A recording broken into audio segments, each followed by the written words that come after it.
She saw a shadow slip away, black to black, shrinking in the light of day, heading for cover or a place to lay.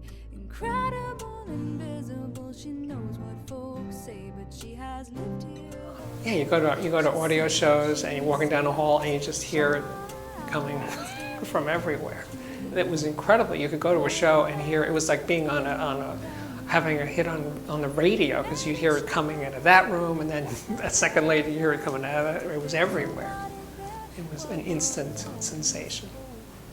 I like Rebecca when I met her then. I like Rebecca today. She's a wonderful person, elegant, very sophisticated, highly educated individual with an excellent taste in music, you know, in her genre. The first impression was actually at a club where I went to see her with David and Norman. I just loved her voice. Her voice was amazing, more of a pop voice than any other singer they've ever used. She seemed very sure of herself for her first record. She wasn't nervous about it. She wasn't, you know, uptight about singing. The session was very interesting because we had a lot of great musicians. We had a string quartet on there in addition to the rhythm section. I think we were in there 1 or 2 days doing it.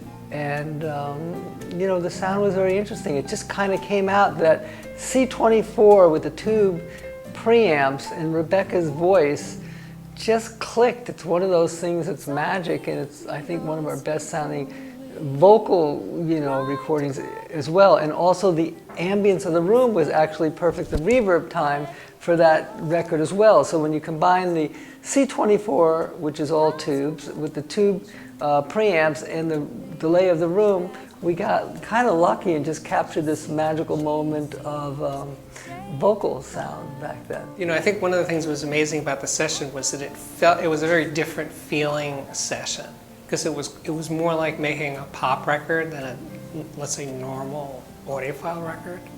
And the string players and Joel Diamond had a very heavy hand in making the sound of that record. So it felt really different.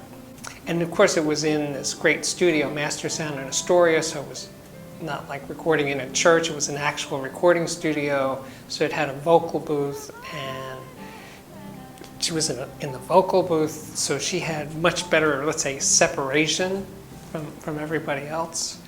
She's louder in the mix, which makes it sound more like a pop record. And yet the reverb on her voice and the sound of the room with where everyone else is playing, it does blend together really well.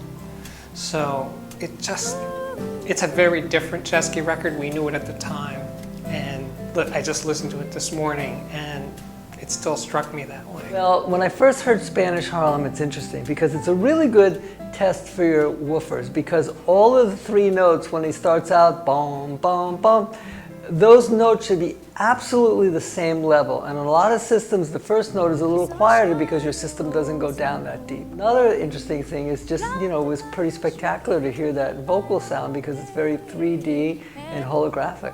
We knew right away. I mean, as you know, they were running down the song, David would say to me, "This is it. This is the one, right?" And I said, "Yeah, this is the one." There was no doubt about it. I've heard people say when they're making hit records, not that this is exactly a hit record, but they don't always know. But we knew right away from the arrangement and just the way the song builds. It was definitely going to be a big deal for Chesky Records.